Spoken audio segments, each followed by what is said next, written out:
ఈ దేహంతో ఈ లోకంలో జన్మించిన మనం మన జీవితంలోకి మనతో పాటు మన సంస్కారాలను కూడా తీసుకువస్తాం.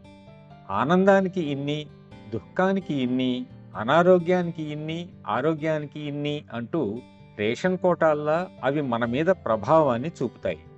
అంటే ఒక విధంగా ప్రతిదాని పరిమాణాన్ని ఈ సంస్కారాలే నిర్ణయిస్తాయి. కేవలం ప్రేమకు ఒక్కదానికే అలాంటి పరిమాణము, పరిమితి లేదు. ఎందుకంటే భగవంతుడు అనంతుడు, శాశ్వతుడు, సర్వాంతర్యామి, సర్వశక్తివంతుడు కాబట్టి, దైవమే ప్రేమ కాబట్టి, ప్రేమ కూడా శాశ్వతమైనది, సర్వశక్తివంతమైనది, సర్వవ్యాప్తమైనది. మిగిలినవన్నీ సంస్కారాలు నిర్దేశించిన విధంగా కోటాలకు పరిమితమై ఉంటాయి. మనము ఈ జన్మ ఎత్తినప్పుడు మనతో పాటు మనం సృష్టించుకున్న మన రేషన్ కార్డులు కూడా తెచ్చుకుంటాం.